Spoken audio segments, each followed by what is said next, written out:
Olá pessoal, eu sou Samanta Oliveira, sou repórter e estou aqui a convite do Rio Mar Recife para falar sobre uma exposição massa que está acontecendo aqui no MOL. É a Michelangelo, o mestre da Capela Sistina, que é a maior exposição imersiva sobre a Capela Sistina aqui no Brasil. E para complementar essa conversa, eu estou aqui com o historiador Felipe Domingues para falar sobre esse assunto. Tudo bem, Felipe? Seja bem-vindo. Tudo ótimo, muito obrigado pelo convite e é uma alegria falar sobre esse gênio da arte que é Michelangelo. Verdade, né? Ele é internacionalmente conhecido, suas obras são muito famosas. Então eu queria saber alguns detalhes assim escondidos que a gente pode conferir nessa exposição. Primeiro ponto, você falou a palavra detalhe e eu acho que essa é uma palavra-chave, é a riqueza de detalhes, né?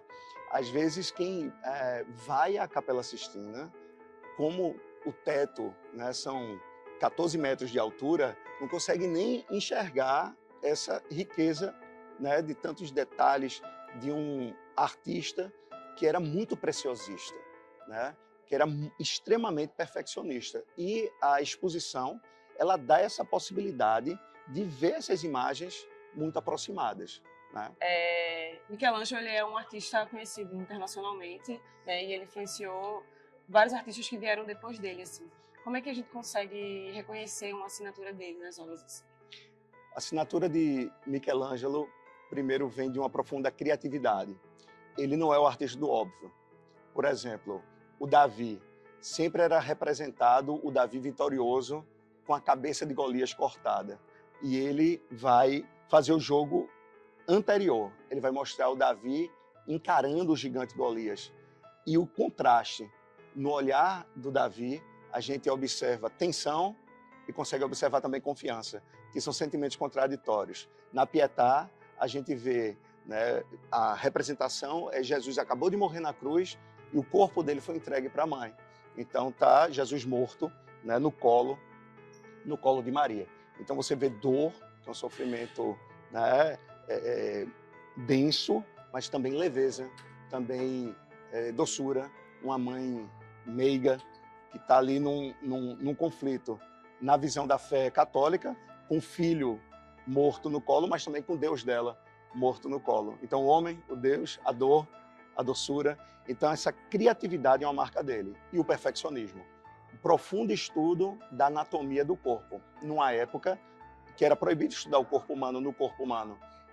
Então, como ele era protegido por pessoas do alto clero, da alta nobreza e da alta burguesia, né, ele tinha acesso a corpos e ele tinha essa rede de apoio, né? Ele tinha essas pessoas que o protegiam. Então, os detalhes da musculatura, o movimento do corpo, a gente está aqui vendo Deus, né, indo em direção a Adão, é o movimento do corpo, mas também é o movimento do espírito, também é o movimento da alma, né? Adão plácido, né, delicado, e a ação criativa de Deus, né, indo em direção a Adão no momento da criação. Então, esse jogo do movimento do corpo, do movimento da alma, é uma assinatura de Michelangelo.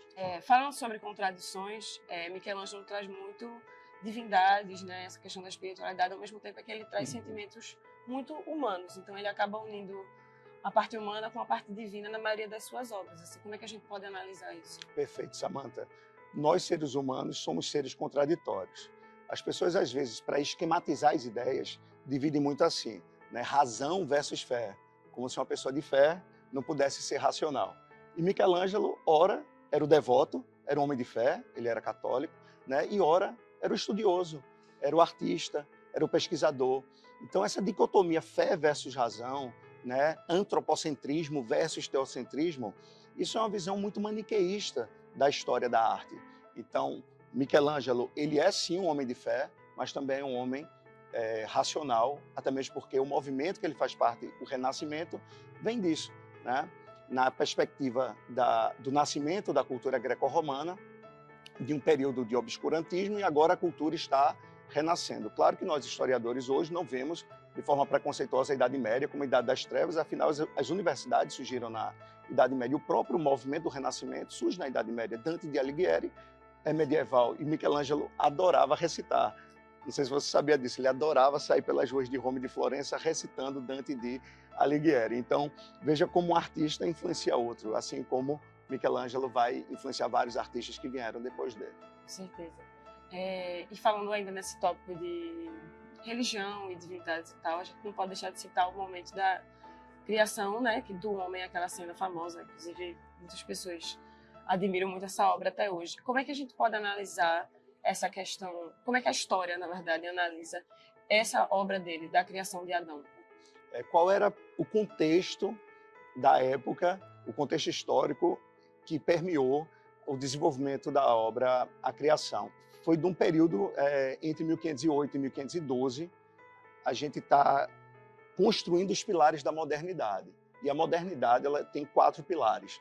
Né? Na política, o absolutismo, tanto assim que um dos financiadores de Michelangelo, um dos mecenas, um dos patronos, era Lorenzo de Médici, que é o mesmo Lorenzo de Médici a quem Maquiavel dedicou o livro O Príncipe. O Príncipe é dedicado para Lorenzo de Médici, né? Uma família de mecenas que financiavam artistas e cientistas do Renascimento. Outro pilar importante da modernidade é o Renascimento, na arte e na ciência, na economia o mercantilismo, com a ascensão da burguesia, né? E na religião a reforma e a contra-reforma. Quando Michelangelo começa a pintar o teto da capela, ainda não tinha eclodido a reforma protestante, onde o marco histórico são as 95 teses de Lutero, né, em 1517, no Dia de Todos os Santos, que também é o Dia das Bruxas, o 31 de outubro, né, de 1517. Então, na primeira fase da Capela Sistina, não tinha ainda eclodido a reforma, mas quando ele retorna, 30 anos depois, para pintar o Juízo Final, já estava acontecendo o movimento histórico da reforma e da contra-reforma. É interessante também analisar como esses movimentos históricos também influenciaram nas obras dele. Até porque falando da Capela Sistina, foi um período extenso aí de dedicação a essa obra até que ela ficasse completa. Falando inclusive sobre a Capela Sistina e a exposição, a gente tem como aliado principalmente a tecnologia, né, que traz essa questão do detalhe ainda mais forte, né? E até torna mais acessível para, enfim, quem não pode ir até lá ver as réplicas para cá. Verdade. Como é que a história enfim, a história analisa que a tecnologia pode ajudar a democratizar o acesso à arte? Assim? Eu acho que a exposição foi muito feliz em conciliar o analógico com o digital, né? Que é uma coisa difícil de ser feita e foi construído com muita maestria, né?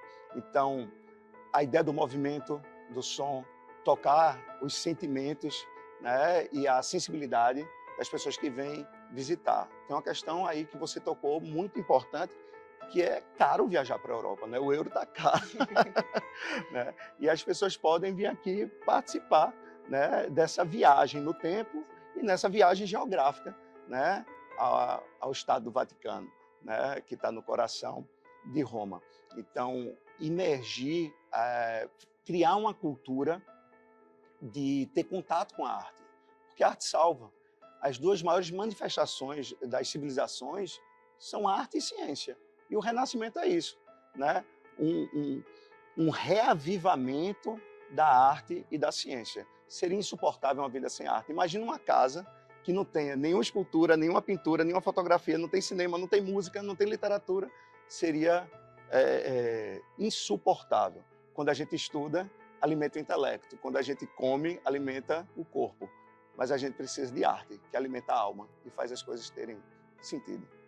Para finalizar nossa conversa, eu queria saber, de modo geral, assim, analisando hoje, 2024, quais são as principais influências de Michelangelo em diferentes setores, assim, na arte, na literatura, nos estudos de anatomia, por exemplo.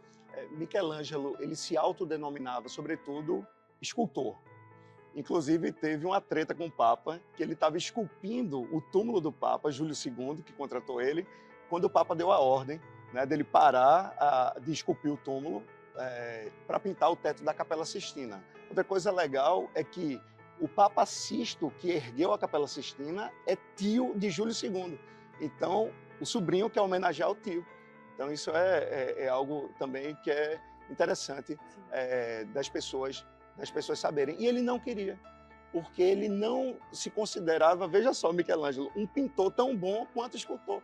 Então, ele resistiu e dedicou muito tempo, né? São mais de 4 anos, quase 5 anos, para ficar pronto o teto da Capela Sistina. E quando ele pensou em várias vezes desistir, ele tem uma personalidade, Michelangelo tinha um temperamento fortíssimo, peitou o Papa algumas vezes, mas o importante é que a gente entenda que ele não desistiu. Então, esse é um momento muito delicado da vida dele, ele ficou exaurido, ele ficou doente, chegou a passar vários momentos sem enxergar, porque a tinta tinha uma química forte, e como era no teto, pingava no olho dele, mas ele não desistiu. Então ele teve momentos de profunda agonia, ele pensou em desistir, mas ele persistiu e concluiu. Então vai da agonia ao êxtase, do alfa ao ômega, do Gênesis ao juízo final. Então a obra completa. Pessoal, deu para ver que esse assunto de Michelangelo e a Capela Sistina rende pra caramba, né? Mas olha só, essa conversa completa você confere no aplicativo do Rio Mar Recife.